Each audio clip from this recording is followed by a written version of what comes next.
Fala galera, Jesuscope, que legal, nós estamos na quarta ministração da nossa série Jesus Brother, um mês sobre a carta de Tiago. E a gente deu um devocional para todo mundo que participou. Se você não baixou o seu devocional, eu vou deixar o link aqui, você pode baixar e fazer aí um mês de estudo na carta de Tiago. Eu tenho certeza que isso vai transformar a sua vida. E se você não viu as 3 primeiras ministrações, nós vamos deixar o link para você poder acessar também. Vamos lá para a nossa última ministração sobre o Jesus Brother. Abra sua Bíblia comigo em Tiago, capítulo de número 4. Tiago, capítulo de número 4.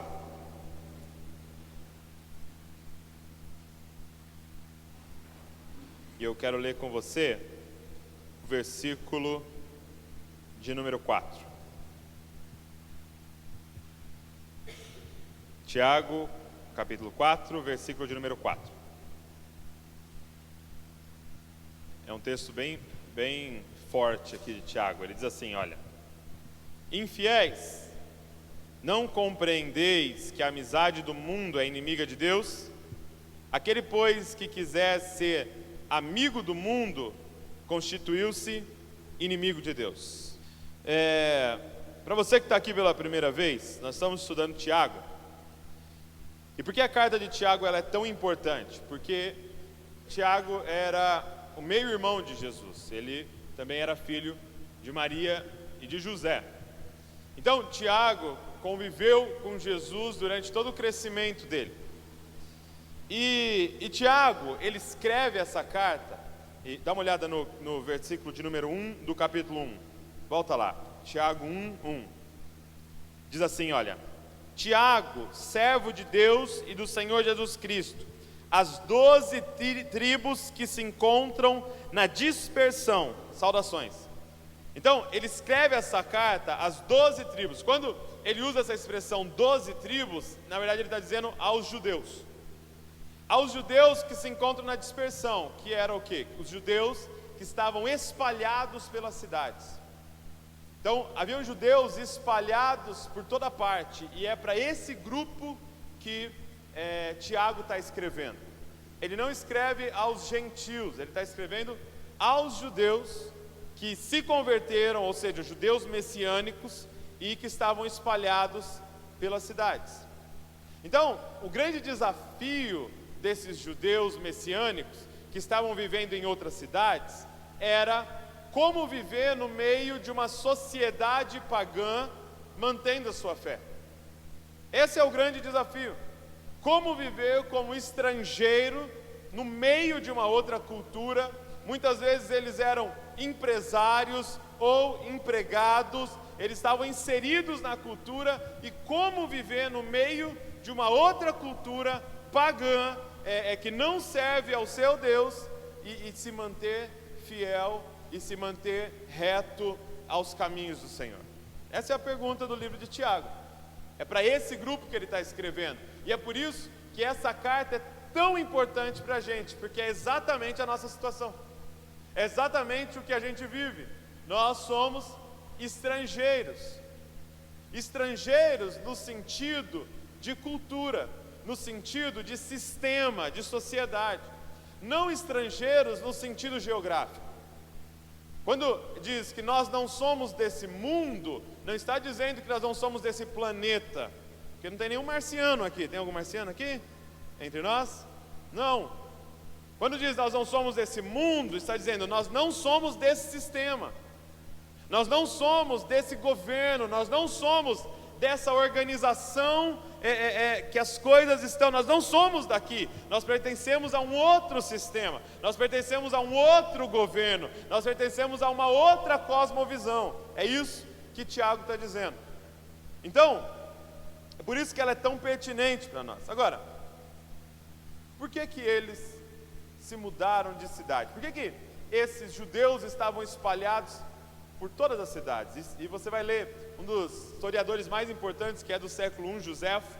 Ele vai dizer que havia os judeus espalhados em todas as cidades. Aonde você chegava tinha um judeu. E é assim até hoje. Todo lugar vai ter alguém de descendência judaica. Eles estão espalhados por toda parte, e eles continuam com essa tradição até hoje de serem muito bons em comércio, serem muito bons administradores, e geralmente aonde eles chegam, eles prosperam.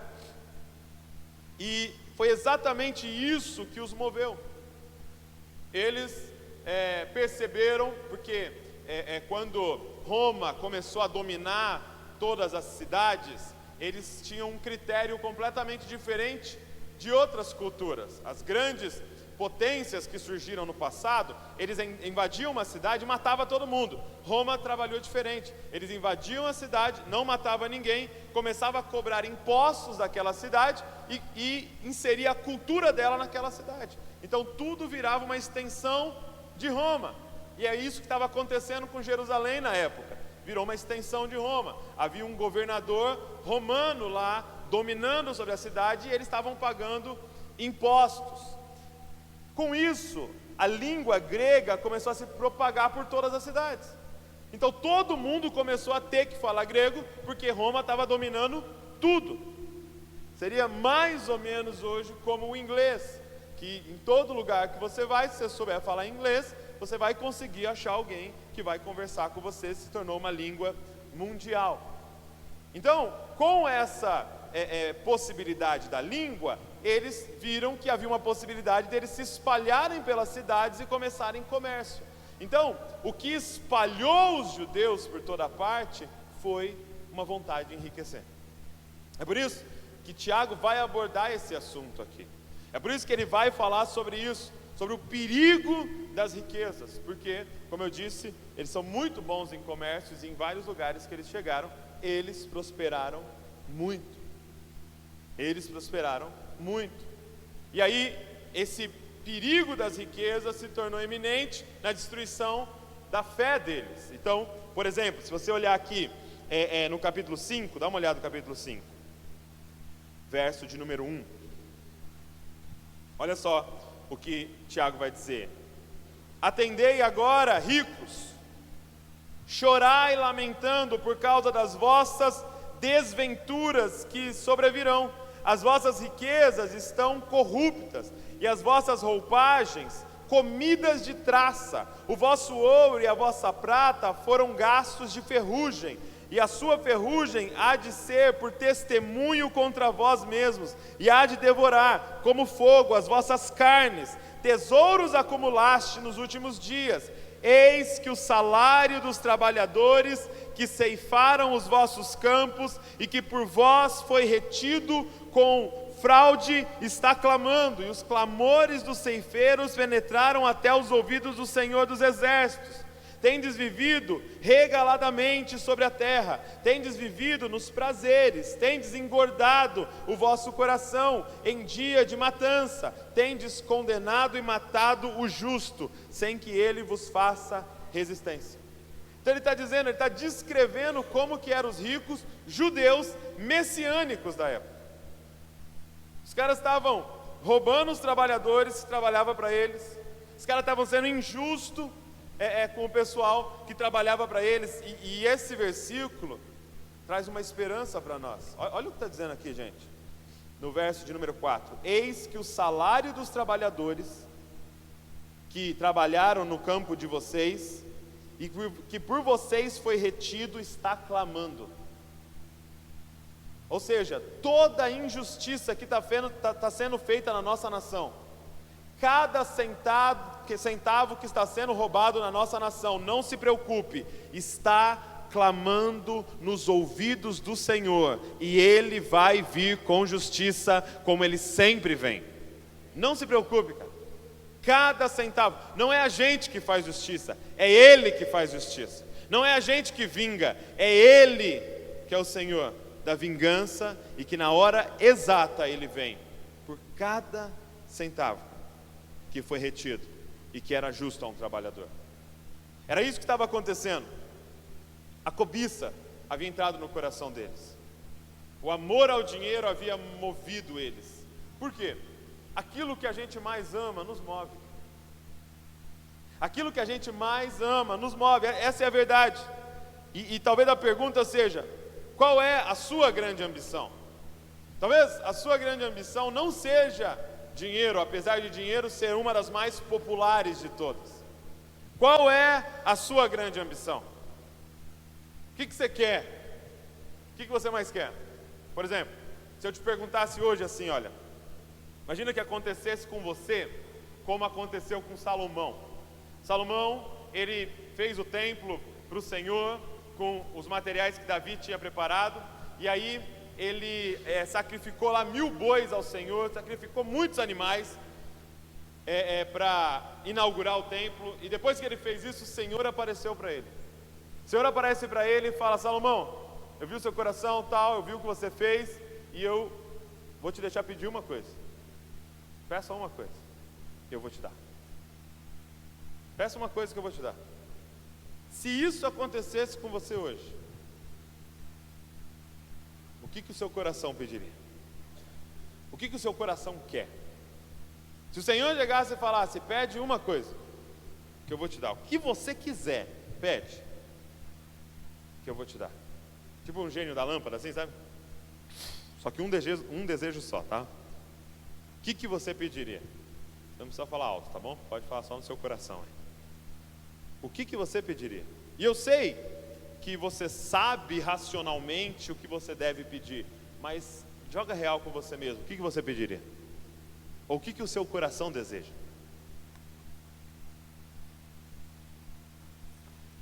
O que você pensa o tempo todo? O que você acorda querendo? Você vai dormir querendo? O que você está super triste porque você não tem? O que você é frustrado porque você não tem? Como é que você completaria essa frase? Se eu tivesse, aí minha vida ia para frente. Quando eu conseguir, aí tudo vai fluir. O que você completa nesse espaço? Esse é o amor do seu coração. E sabe que a gente olha para Salomão e tem a resposta dele como magnífica, porque ele fala assim: Senhor, eu quero sabedoria. Olha que sábio. E como é que ele foi sábio para pedir sabedoria, né? Ele pediu sabedoria, cara, para governar. Aí você fala, ele podia ter pedido todas as riquezas, mas ele pediu sabedoria, e com a sabedoria conseguiu o quê? As riquezas. Ele podia ter pedido poder, mas ele pediu sabedoria, e com a sabedoria ele conseguiu o quê? Poder. Fala, cara, é isso, devo pedir sabedoria. E cara, seria extremamente sábio da tua parte pedir sabedoria. Agora, quero te falar de um cara que soube pedir melhor do que ele. E não é à toa que é o pai dele. Porque esse cara, Salmo 27, verso 4 diz assim: uma coisa peço ao Senhor, e a buscarei, que eu possa habitar a sua presença todos os dias da minha vida. Você cantou isso a noite inteira aqui. Será que é isso que você pediria? Será que é isso que o seu coração anseia? Cara, se você tivesse um desejo, você ia gastar pedindo: Senhor, que eu possa estar na tua presença por todos os dias da minha vida. Porque, cara, isso é muito melhor que sabedoria. O que te move? O que movia as escolhas deles foi o dinheiro. Se não, dá uma olhada no capítulo 4, o verso de número 1. Diz assim, olha: de onde procedem guerras e contendas que há entre vós? De onde, senão dos prazeres que militam na vossa carne? Verso 2: cobiçais e nada tendes, matais e invejais e nada podeis obter, viveis a lutar e a fazer guerra e nada tendes. Olha o que ele está dizendo, cara, vocês tentam e não tem nada. Vocês trabalham e não tem nada. E aí você pode falar: não, mas alguns estão ricos aqui, mas tem muito rico que não tem nada. Que o cara mais pobre é aquele que só tem riqueza, cara. O cara mais pobre que existe é aquele que só tem dinheiro. Ele está dizendo: vocês cobiçam e não tem nada, vocês matam, invejam e não tem nada, vocês vivem, lutam, fazem guerra e não tem nada. Por quê? Porque, cara, tudo que você buscar, grava isso no seu coração, tudo que você buscar, que não for o Senhor, que não for Jesus, é água salgada, cara. Só aumenta a sede. só aumenta a sede. Você pode, cara, se derramar na tua carreira, só aumenta a sede. Você pode, cara, dar toda a sua vida para conquistar a menina dos sonhos, só aumenta a sede. Você pode buscar os maiores prazeres, você pode pular de paraquedas, você pode ir lá fazer snowboarding, você pode andar de motocross, ter maior adrenalina da sua vida, só aumenta a sede, porque nunca é suficiente. Nunca. Já viu alguém conquistar algo e falar: beleza, agora eu estou satisfeito na minha vida? Meu irmão, os caras que estão roubando a nossa nação são os caras mais ricos da nossa nação. Não é um cara que estava passando fome, foi lá, entrou no governo e roubou. É cara milionário, é cara de herança, é cara com os sobrenomes mais poderosos da nossa nação, estão roubando dinheiro. Não tem mais nem o que fazer com o dinheiro. Por quê? Porque a água salgada nunca é suficiente, cara. Nunca. Olha o que está escrito em Jeremias, capítulo de número 2. Jeremias, capítulo de número 2, verso de número 13. Jeremias 2, 13.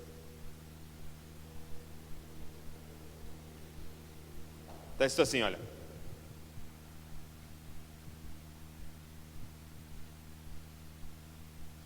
porque 2 males cometeu o meu povo, em algumas versões 2 crimes cometeu o meu povo.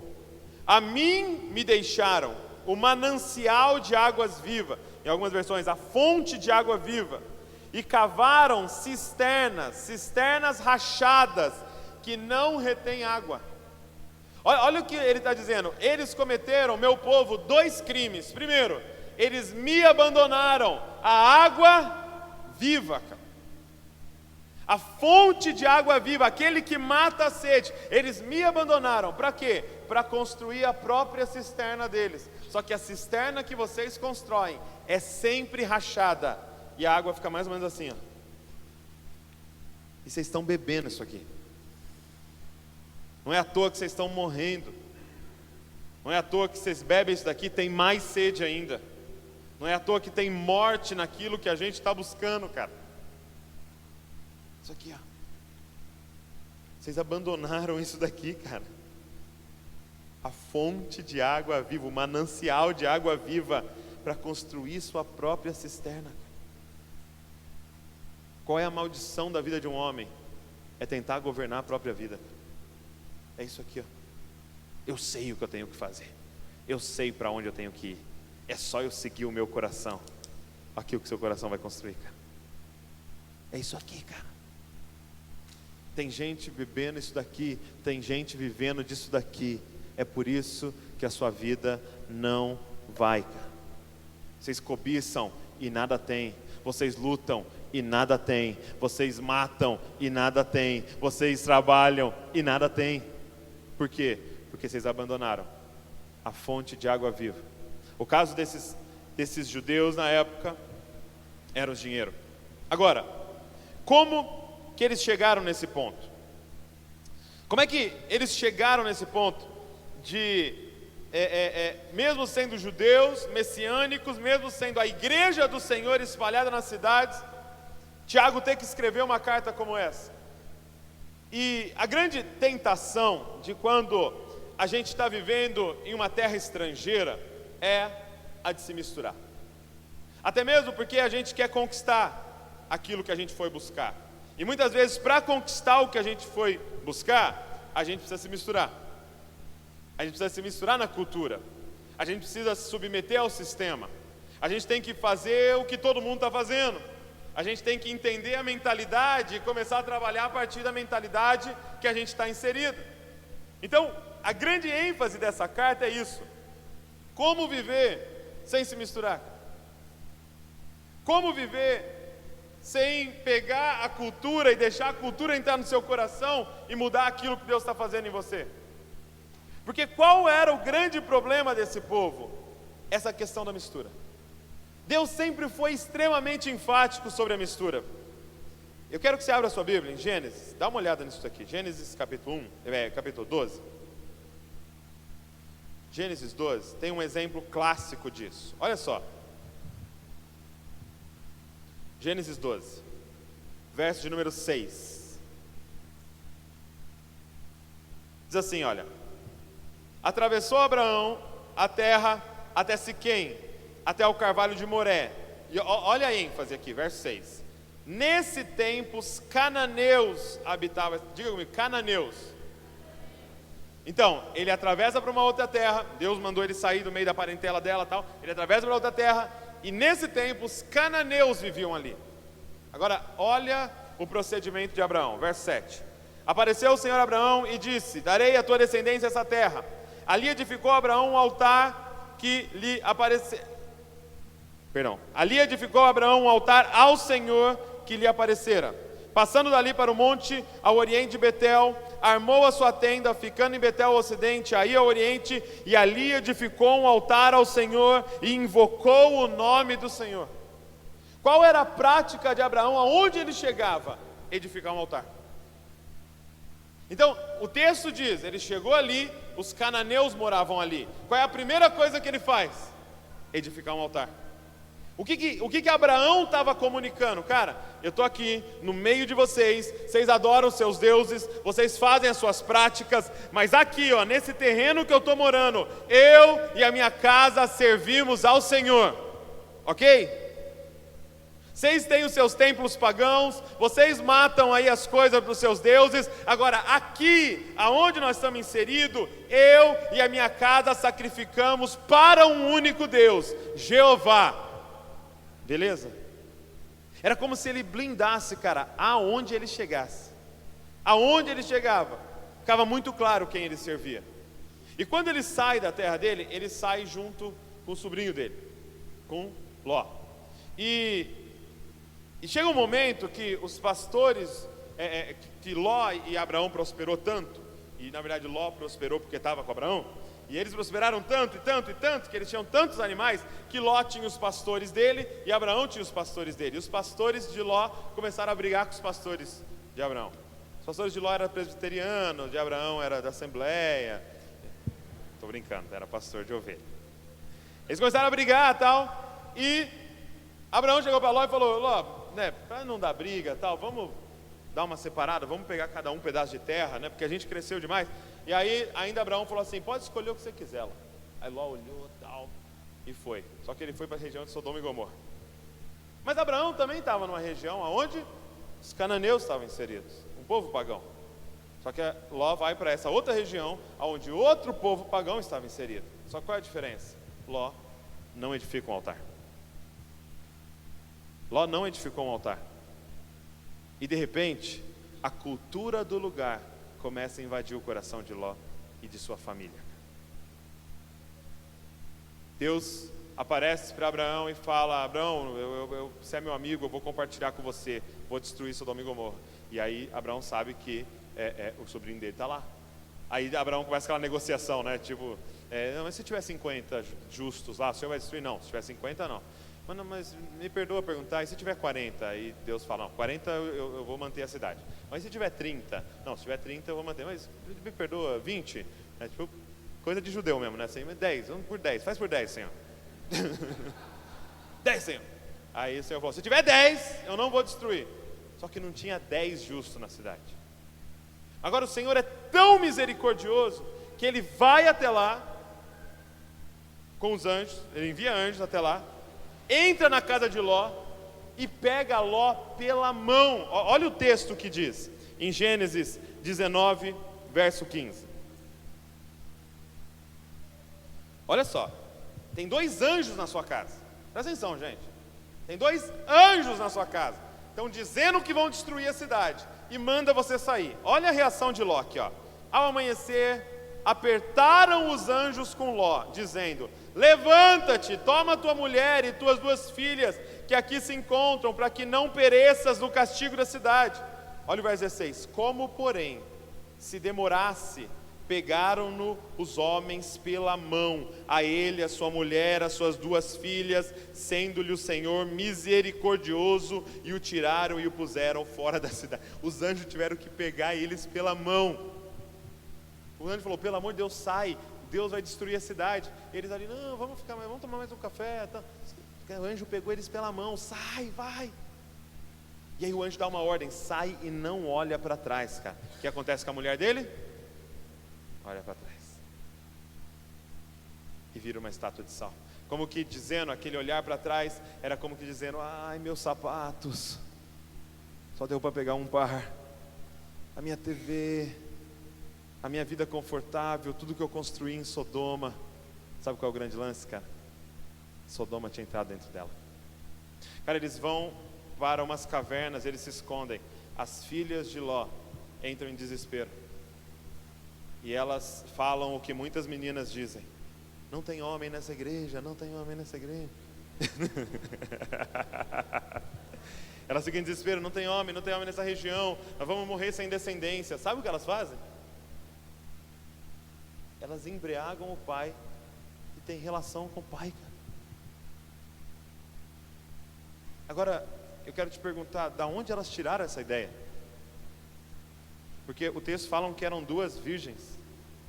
Poxa, virgens, mas da onde elas tiraram a ideia de embriagar o pai, se deitar com o próprio pai? Você entende? Sodoma e Gomorra tinha entrado na família de Ló.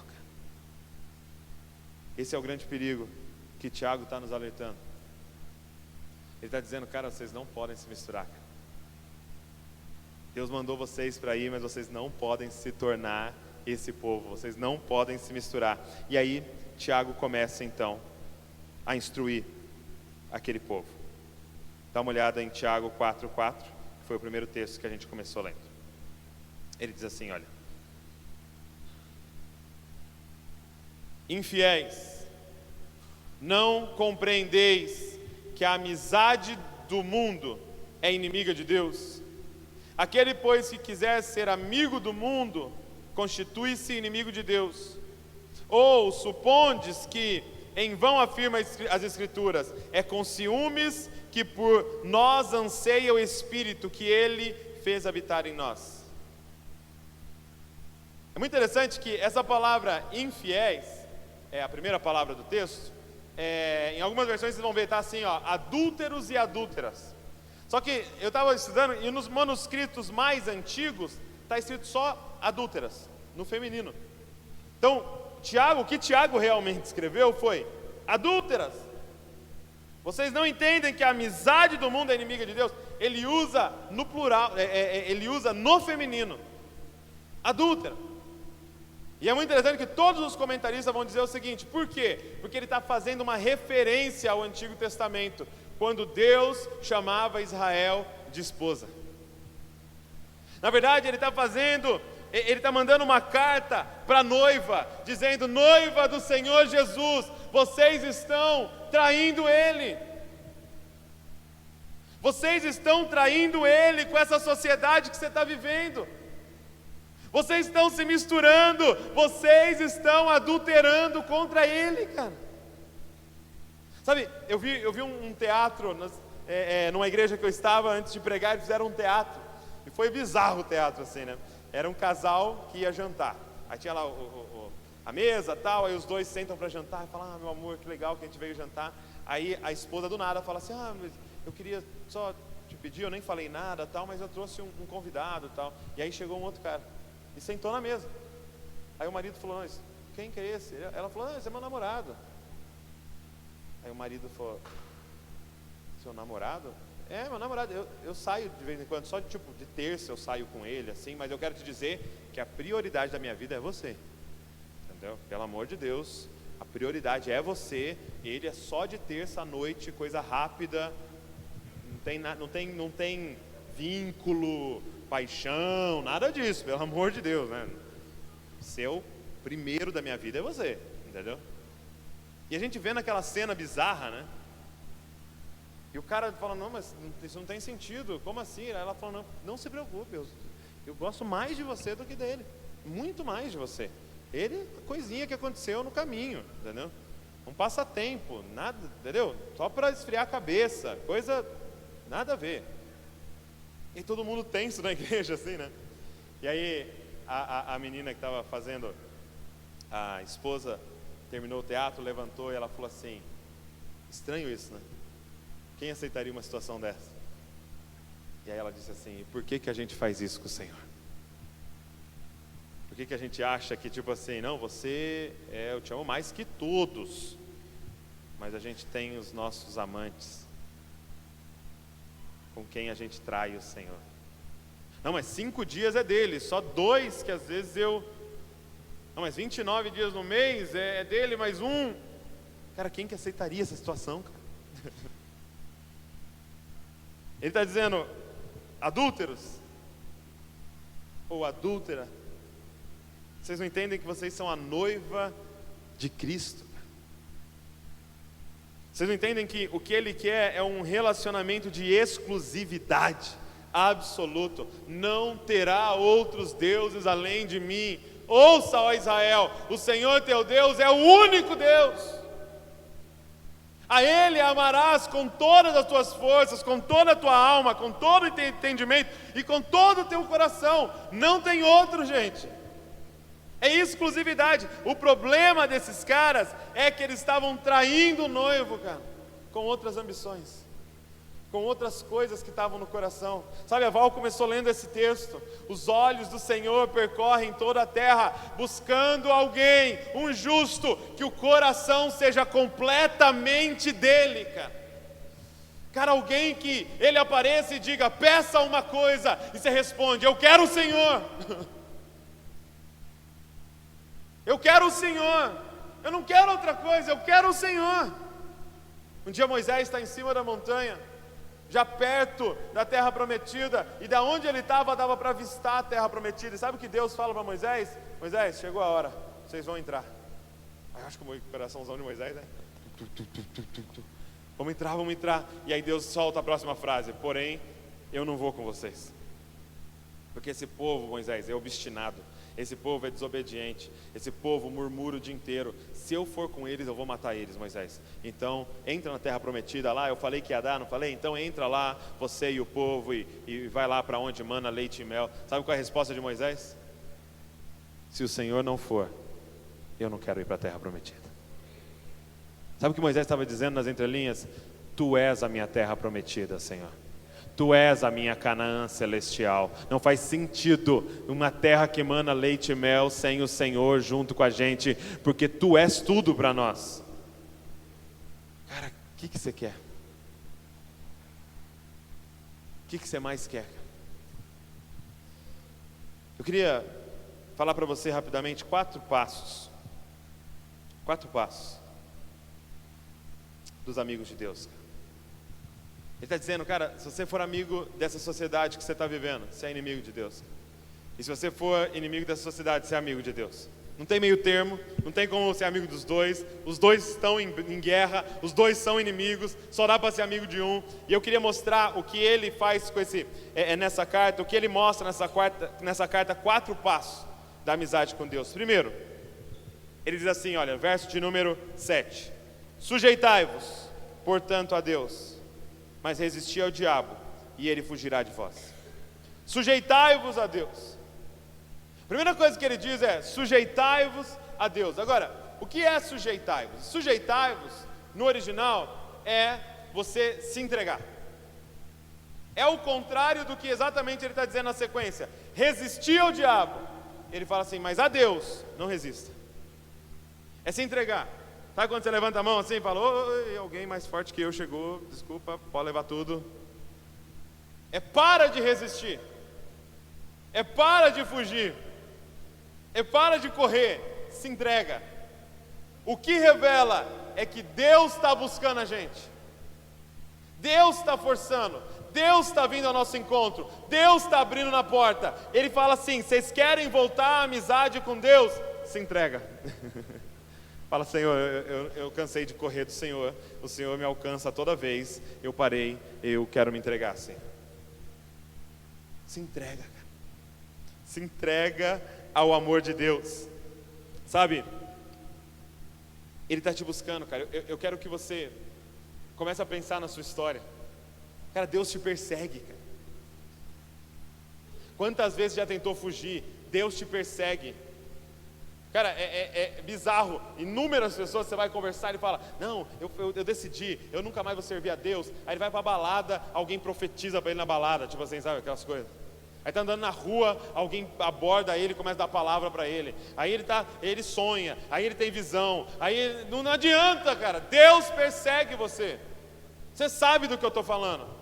Você está aqui porque Ele perseguiu você, cara. Você está aqui porque Ele não parou de te buscar. Você acha que você achou Deus, mas na verdade foi Deus que achou você. Para de resistir, cara, e se entrega ao amor dEle. Se entrega ao amor dEle. Essa primeira parte de que Tiago está falando, não tem ação nenhuma nossa. É tipo, se entregar, cara. É ficar parado e falar: beleza, vem e faz o que o Senhor quer fazer. Vem e me ama. Para de resistir. Sujeitai-vos a Deus. Resiste o diabo, resiste aos pensamentos dele, resiste às setas que ele manda. Mas quando Deus vier, se entrega, cara, se entrega ao amor dele. Sabe que o grande desafio do Evangelho, gente, não é amar Deus. A gente fala tanto sobre amar a Deus, e a gente quer tanto aprender a amar a Deus, mas o maior desafio do cristão não é amar a Deus. O maior desafio nosso é ser amado por Deus de graça. Porque a gente acha que tem que merecer de alguma forma. Não, eu tenho que fazer alguma coisa. Douglas, quanto que eu tenho que pagar? 10%, Douglas, para ele me amar? Douglas, aconteceu um problemão na minha vida, você não sabe, essa semana deu um maior problema. É porque eu não dizimei, Douglas. Ele deve ter parado de amar. A gente quer barganhar, sabe por quê? Porque todas as nossas relações são relações de barganha. Todas as nossas relações são relações comerciais. Eu trabalho e ganho salário. Quando eu chego diante desse ser, ele fala: eu te amo de graça. Você fala: não, não é possível. Não, tem que ter alguma coisa. O que é? Eu tenho que ir de terça? O que é? Eu tenho que ir no DNA? O que eu tenho que fazer? Qual é a roupa que eu tenho que usar? Quantos capítulos eu tenho que ler? Como é que eu oro? De joelho? No milho? O que eu faço? Tem alguma coisa que eu tenho que fazer. Não é possível, de graça. É tipo o ladrão na cruz. Não te irrita o ladrão da cruz? O cara faz tudo errado a vida inteira, olha para o lado e fala: lembra de mim? Ele fala: hoje você vai estar no paraíso. Fala: não está no paraíso. É pegadinha, ele não vai. Paraíso ali não era paraíso, sei lá. Não é possível. O que ele fez? Cara, é difícil receber o amor de Deus. Vou falar para você, é desafiador receber o amor de Deus. A gente quer fazer alguma coisa. Sabe aquilo que você cantou? A graça me basta. Tipo assim, ser amado para mim já é o suficiente. A gente tem que fazer alguma coisa. Ele está dizendo: para de resistir, cara. Se entrega, se entrega, se entrega. Marcos vai escrever assim no capítulo 10, verso 15: quem não receber o reino de Deus, e é Jesus dizendo, né? Quem não receber o reino de Deus como uma criança, jamais entrará nele. Olha só o que ele está dizendo: quem não receber, então, né, eu estou dando, você recebe o reino de Deus como uma criança, jamais entrará nele. E eu te pergunto, como que uma criança recebe alguma coisa? Eu lembro que um tempo atrás eu fui almoçar com um amigo, e aí me deu na telha de levar um presente para ele. Aí eu pensei: nossa, tem um livro que seria mó legal para esse meu amigo, tal. Eu fui lá, comprei o livro e aí levei para ele. Aí eu lembro que eu cheguei para almoçar com ele, um almoço normal assim, né? Era para trocar ideia. Aí eu tirei um presente assim, dei para ele, livro embrulhado assim, né? Cara, esse cara ficou constrangido. Tipo: não, que isso, cara? Que isso, tá me dando presente? Tipo, parecia que eu tava com uma arma. Eu: não, que isso? Que você me tá dando presente e tal? Aí ele recebeu, né? Eu falei: não, é pra você aí, lembrei de você, cara, acho que esse livro vai ser legal e tal. E aí ele ficava assim: não, nossa, mas eu não trouxe nada pra você, cara. Eu falei: cara, se você pagar eu, não é um presente, cara. Ele: não, na próxima vez eu vou trazer alguma coisa. A pessoa tem que pagar, sabe? Ela tem que pagar. Agora eu te pergunto, como uma criança recebe um presente? Você pode chegar, meu irmão, com o presente mais caro para uma criança. Sabe o que ela vai fazer? Obrigado. E vai brincar. A Luísa nunca falou: eu vou pagar cada Baby Alive que você me deu, cada Polly, cada uma, pai, eu vou pagar. Deixa eu começar a trabalhar, eu vou pagar cada uma. Nunca! Só pede mais, e mais, e mais, e mais, e mais. Por quê? Porque criança sabe receber de graça. Ela ainda não aprendeu o sistema da barganha. ela ainda é receptora da graça. Ele está dizendo, cara, aquele que não recebeu o reino de Deus como uma criança, jamais entrará nele. Cara, deixa eu te falar uma coisa. A alegria do pai não é que um filho diga, pai, eu vou te pagar por esse presente. Na verdade, isso é um insulto para o pai. Sabe qual é a alegria do pai? É o filho receber e usufruir do presente. A alegria do pai é ver você todo dia brincando com aquele bendito presente até quebrar, até acabar. De tanto que você usou o presente. Essa é a alegria. Gente, sabe qual é a alegria do seu pai? É que você pegue a graça dele e use, usufrua, viva, esteja feliz com a graça dele todo dia. E posso dizer, a graça dele nunca acaba, cara. Ele não quer que você pague ele. Ele não está buscando pagamento, porque assim como todo pai em relação a uma criança, ele é infinitamente mais rico que você. Ele não precisa das suas boas obras, ele não precisa da sua oração, ele não precisa da sua leitura bíblica, ele quer que você receba o amor dele e usufrua do amor dele. Você é amado de Deus, cara. Ele é apaixonado por você. Mas então, o que ele viu em mim? Eu não sei. Eu não vi nada em você. Mas ele vê alguma coisa em você, que ele é apaixonado por você, a ponto de pegar o que ele tinha de mais precioso no universo e mandar para morrer no seu lugar, para ter você, cara. Recebe isso, cara. Para de fugir disso. Deus ama você, cara. Deus te ama, Ele te quer. E é muito doido, porque a gente é infiel a Ele, cara. Muito. Sabe, imagina que você fosse casar, né? Aí você chega pra mim, Douglas, eu quero que você faça meu casamento. Eu falo, beleza, vou fazer seu casamento. Só que eu vou fazer seu casamento com profecia. Você aceita? Aí você não sabe o que é, mas você aceita. Aí você vem, você chega, vocês para casar. Seu marido, sua esposa e tal, né? Marido, esposa e tal, noivos aqui. Aí eu falo, ó, antes de casar, Deus me revelou aqui todas as vezes que o seu marido vai te trair. Aí eu começo a desenrolar o manto. 2022, tal lugar vai te trair com tal pessoa, tal. 2024, tal lugar vai trair com tal pessoa dessa maneira. Eu te pergunto, você casava? Se você soubesse que era absolutamente verdade o que eu estou falando. Você casava? Hã? Agora, é isso que é muito doido. Está Jesus e está você no altar. Jesus é Deus e está fora do tempo. E Ele sabe todas as vezes que você ia trair Ele. Porque, adivinha? Ele morreu na cruz do Calvário antes de você ter nascido. E quando Ele foi para a cruz do Calvário, Ele sabia tudo o que você ia fazer.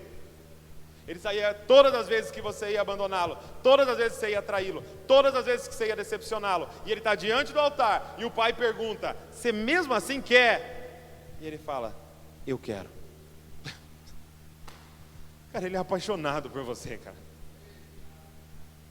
Sabe por quê? Porque Ele não está esperando perfeição de você. Porque Ele sabe que só o amor dEle vai te aperfeiçoar.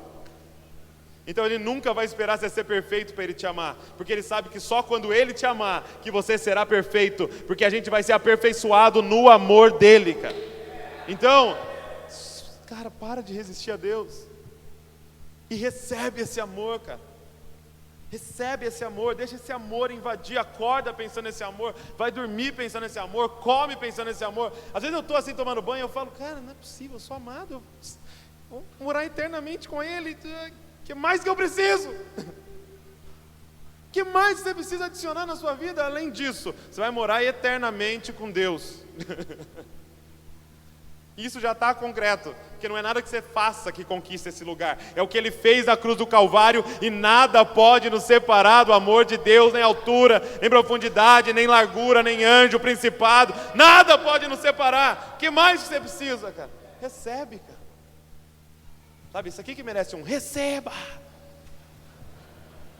O amor de Deus.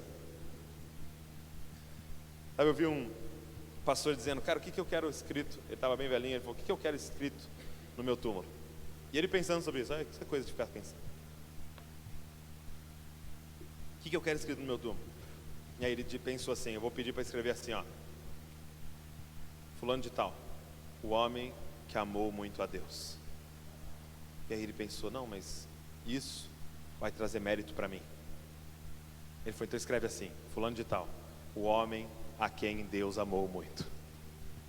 Porque o mérito é todo dele, cara. É João se descrevendo, o discípulo que amava Jesus? Não. O discípulo a quem Jesus amava. O mais amadão. Fala, eu sou o mais amadão. Fala para o pessoal do lado, desculpa. Ele gosta mais de mim.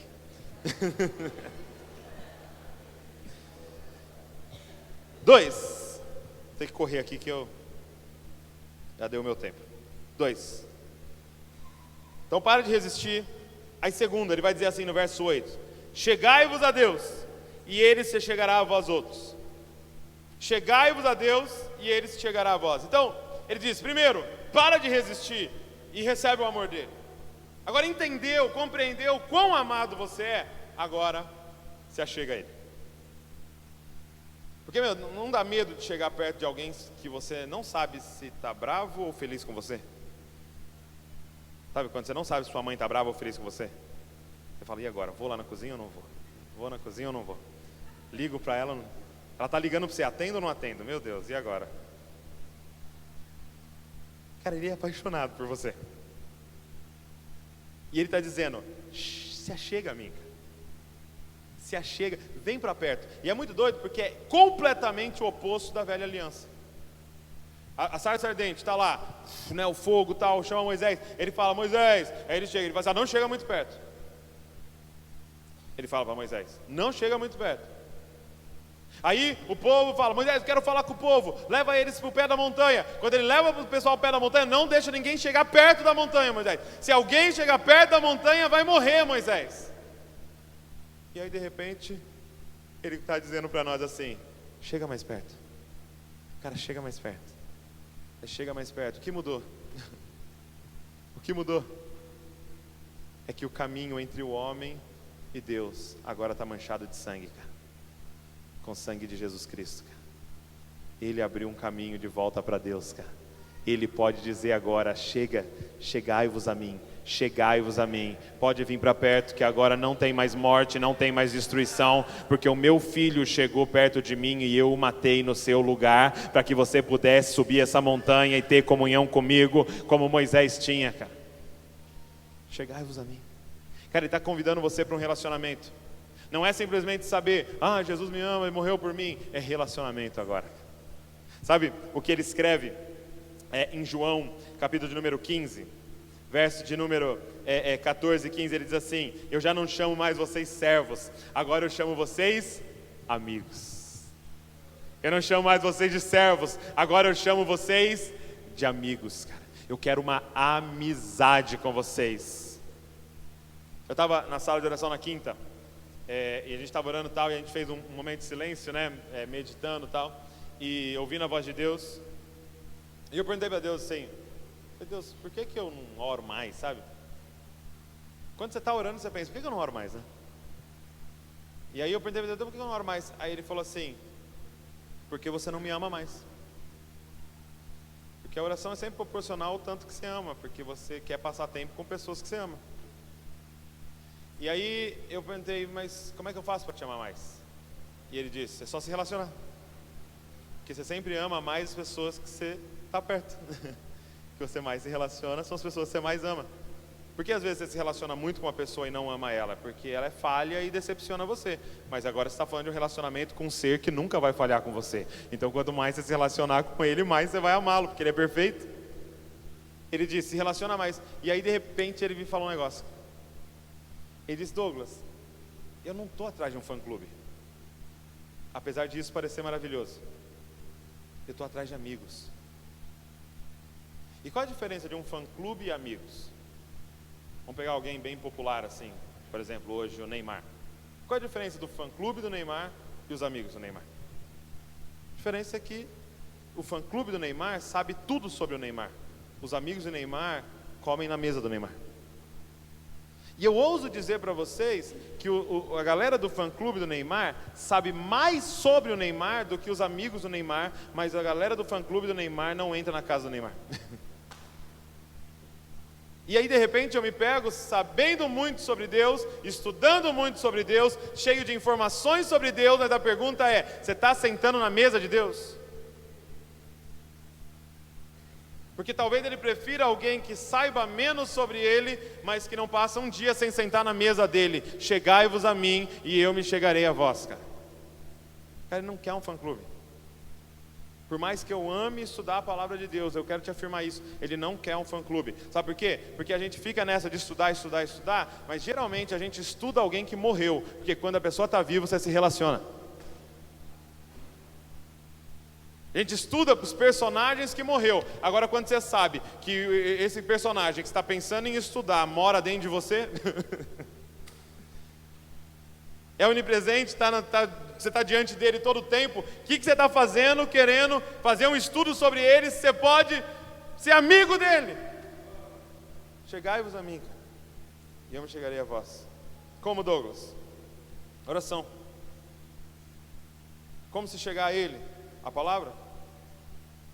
Entendendo como ele pensa, entendendo as promessas, entendendo o amor dele por você. O jejum nos dá mais fome por Deus. A comunhão entre os irmãos que são cheios de Deus. Tudo isso faz você chegar, você estar aqui, está você chegando a Ele. Primeiro, para de resistir, cara, deixa Ele te amar. Segundo, começa um relacionamento com Ele. Terceiro, Ele diz assim, olha, no verso de número 8 ainda. Sujeitai-vos, portanto, chegai-vos a Deus, Ele chegará a vós outros, purificai as mãos, pecadores. E vós que sois de ânimo dobre, limpai o coração. Então, a terceira coisa que ele diz é, limpai-vos. Então, sujeitai-vos, depois ele diz, chegai-vos, depois ele diz, purificai-vos. Então, o que é purificar? Purificar, gente, é santidade. E eu queria enfatizar algo aqui. Entenda que purificai-vos é a terceira questão. Purificai-vos não é a primeira, porque ele está dizendo, vocês estão cobiçando, cara, vocês estão roubando, vocês estão matando um ao outro, vocês estão brigando com todo mundo, vocês abandonaram Deus. Aí você pensa que a primeira coisa que ele vai falar é, se santifiquem, cara. Não. E eu quero que você entenda muito bem essa equação. Purificai-vos é a terceira coisa. Porque a equação é assim, olha, até coloquei lá para vocês. Santidade. Se você começar com santidade, buscando santidade, e aí você tentar adicionar um relacionamento com Deus nessa santidade, para receber o amor de Deus, isso se chama legalismo, isso se chama religião. É quando você tenta fazer alguma coisa para conquistar o amor de Deus. E quando você acha que conquistou o amor de Deus, porque você está fazendo alguma coisa, você se enche de orgulho, porque quem conquistou o amor de Deus foi você. Já viu alguém falando assim? Estou pagando preço. É por isso que não sei o quê, porque eu estou pagando preço. Cara, você não está pagando preço nenhum. Ele pagou o preço na cruz do Calvário, cara. Ele. Não tem preço que a gente pague. Então, essa equação é satânica, cara. Essa equação é que nos afasta de Deus. É você ficar tentando pelos seus esforços consertar a sua vida. E achando que ao consertar a sua vida, Deus vai falar, nossa, como ele está consertadinho, vou amá-lo agora. Cara, nem a gente que é pai ruim faz isso. Aí viu, tipo, filho, está muito fedido, vai tomar banho e depois eu vou te amar. Você ama, cara, você ama, faz um monte de coisa errada, faz um monte de coisa certa, nada aumenta e nada diminui o amor. Você ama porque é filho e você olha, é filho e ainda mais porque você enxerga você nele. Ele te ama, cara, desse jeito que você é, ele te ama. Por quê? Porque ele olha para você e enxerga o que ninguém enxerga. Ele enxerga o que ele tinha desenhado você para ser, e ele sabe de todo o seu potencial, e ele enxerga ele em você, cara. É por isso que ele ama. Então qual é a equação certa? É essa que Tiago nos passou. É o seguinte, é o amor de Deus. Você recebe o amor de Deus do jeito que você está, começa um relacionamento com Ele, então o resultado é santidade. Por quê? Porque quando você recebe o amor de Deus e começa um relacionamento com Ele, você volta a ter acesso ao manancial de água viva. E o que acontece? Você recebe o amor dele e começa a beber dessa água. Todo dia acorda e vai para a palavra. Douglas, tem um monte de coisa errada ainda na minha vida. Cara, vai para oração. Douglas, fiz um monte de cagada. Vem para o culto. Ainda tem um relacionamento errado lá. Continua se relacionando com ele e entendendo quão amado você é.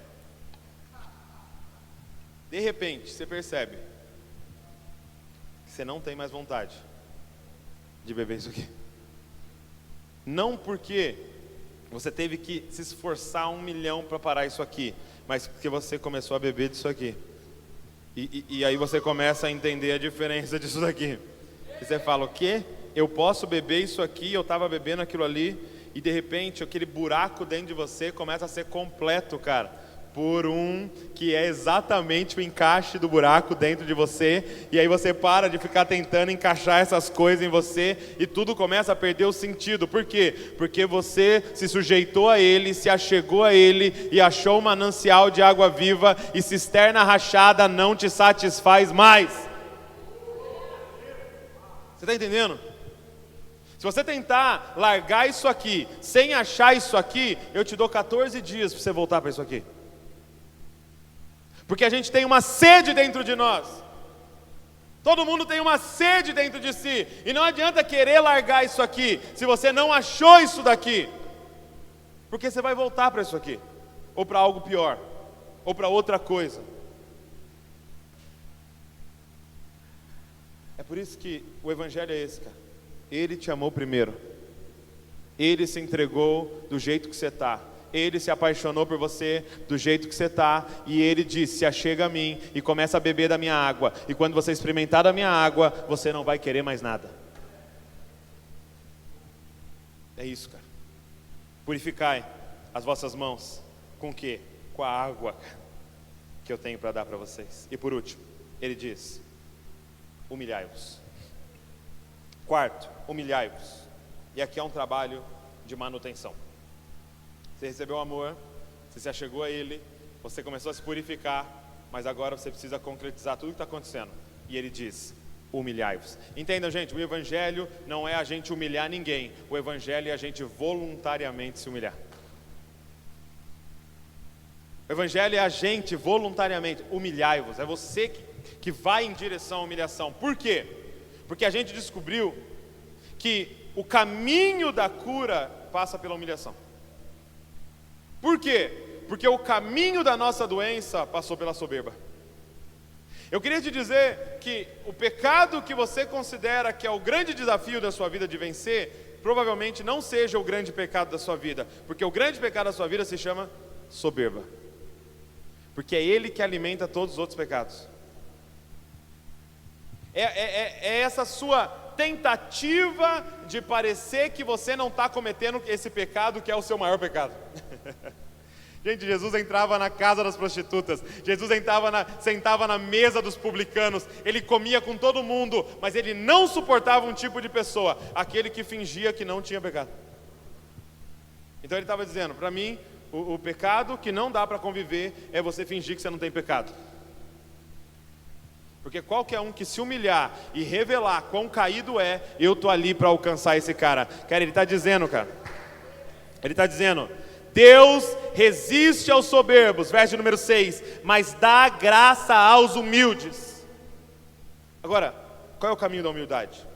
Porque 1 João 1,9, eu coloquei ali, diz assim, se confessarmos os nossos pecados, Ele é fiel e justo para nos perdoar os pecados e nos purificar de toda injustiça. Ou seja, qual é o caminho do perdão? Receber o amor de Deus, se achegar a Ele, confessar os seus pecados. Ok? O caminho do perdão dos seus pecados é esse. Confessa os seus pecados para Deus. Ele é fiel e justo para perdoar todos os seus pecados. Não interessa o que você fez. Agora, quantos aqui, você não precisa levantar a mão, já confessaram o pecado para Deus, se sentiram perdoados e voltaram para a prática? Confessaram, se sentiram perdoados e voltaram para a prática. E até chegou um ponto que você fala, cara, eu não sei nem se eu confesso mais porque eu estou parecendo sem vergonha. Estou me sentindo mal de confessar esse pecado.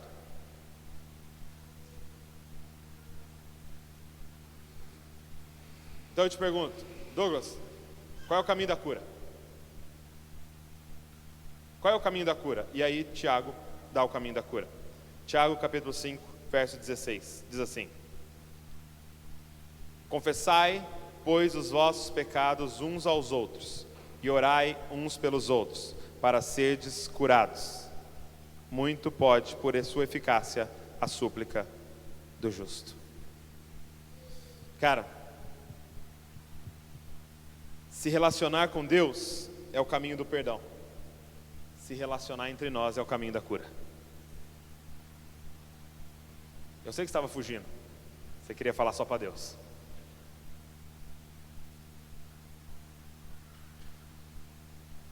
Ele está dizendo, confesse seus pecados a Deus, você vai ser perdoado. Não tem perdão para você. Mas confesse seu pecado uns aos outros e você vai ser curado disso daí. Por quê? Porque confessar uns para os outros, cara, é o caminho da humilhação. Humilhai-vos. E quando a gente se humilha, cara, a soberba começa a sair do nosso coração e os pecados não têm aonde segurar dentro de nós, cara. Ele já não tem mais aonde segurar. Por quê? Porque você se humilhou e abriu o caminho para a graça de Deus na sua vida, cara. Humilhai-vos, cara. E eu queria incentivar muito você isso. Encontre alguém que fala na sua vida, cara, e confessa os seus pecados. Douglas, quem? É lógico que é alguém que você confie. É lógico que é alguém que você sabe que te ama. Talvez alguém que fala na sua vida. Alguém que é uma autoridade espiritual na sua vida. Ache essa pessoa e confesse os seus pecados. E não só uma vez, torna isso uma prática da sua vida. Abrir o coração. Abrir o coração. Gente, essa foi a coisa mais poderosa que eu já aprendi na minha vida. Foi abrir o meu coração para as pessoas e confessar os meus pecados. É o único caminho para a cura. Se você tem um pecado, você não sabe como resolver, eu quero te dar a chave hoje. Confessa os seus pecados uns aos outros e você vai ser sarado desse mal, cara. Você pede para essa pessoa, eu quero te dar a liberdade de me cobrar. Eu quero te dar a liberdade de perguntar. Eu quero dar liberdade para na semana que vem você me perguntar, e aí, como é que tá? E aí, como é que tá em relação àquilo lá? E aí, essa semana, como é que você foi? E aí, quando ninguém estava vendo, como é que você se comportou? E aí, nos seus pensamentos, como é que estão as coisas? Confesse os seus pecados. Eu posso ir além? Depois de confessar os seus pecados e ser curado, confesse as suas tentações. Cara, aquela pessoa que fala na sua vida, fala para ela as suas tentações. Gente, cara, estou com uma vontade de tal coisa. Cara, veio uma seta na minha cabeça de fazer tal coisa. Ora comigo, cara. Intercede junto comigo. Cara, quando você põe aquilo na luz, o diabo não resiste à luz, gente. Ele só funciona no escuro. Confessa, cara. E eu queria falar uma coisa para aqueles que já são pais espirituais, que já tem pessoas que você está falando na vida delas, que você está cuidando de pessoas. Cara, seja a pessoa mais sigilosa do mundo, cara. Falou para você que o que as pessoas falarem para você nunca saia da sua boca. Quem está entendendo o que eu estou falando? Nunca comente com ninguém o pecado que alguém te confessou. Só tem um caso que eu digo: é se a pessoa confessar um pecado, você não sabe como lidar com aquela situação, você vai pedir permissão para a pessoa. Posso compartilhar com o meu líder para pedir uma orientação para ele? Se ela disser não, não compartilhe. Não compartilhe com a sua esposa, não compartilhe com um amigo, não compartilhe com o intercessor, não compartilhe com o seu pastor, não compartilhe com ninguém, porque aquela pessoa confiou em você, em se desnudar na sua frente. Confesse seus pecados uns aos outros. Cara, nós precisamos criar um ambiente aqui que a gente possa confessar pecado. Sabe, gente, você sabe de uma coisa? Eu tenho um pecado, você tem pecados. A gente geralmente só peca em área diferente e às vezes é na mesma. Mas nós somos todos falhos aqui, todos completamente dependentes da graça de Deus. Confessa os seus pecados, cara. Traz para a luz, porque ele só está crescendo dentro de você porque está aí dentro. Porque está aqui dentro. Traz para fora, cara. Fala tudo. Procura alguém essa semana, fala tudo. Fala para os seus pais, fala para sua esposa, fala para o seu marido, Fala para alguém que está discipulando você. Fala para alguém, cara, confessa. Você vai ser curado. Humilhai-vos. Humilhai-vos. Cara, no ambiente como esse, no ambiente da graça de Deus, ninguém nunca humilha alguém. Nós humilhamos a nós mesmos. Humilhai-vos. Tem cura para vocês. Só que a cura passa por esse caminho da humilhação. E você esfolar o seu eu. Dizer, esse sou eu, esse ser caído, completamente dependente da graça de Deus. Se não for a graça de Deus, eu não sou nada. Para de fingir que você é super-homem, para de fingir que você é uma super-mulher. Todo mundo sabe aqui que você é completamente dependente da graça de Deus. Encontre alguém para falar na sua vida. Sua vida vai ser transformada para sempre.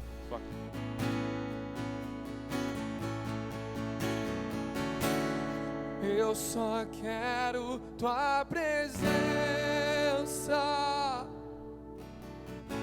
Hoje não vou te pedir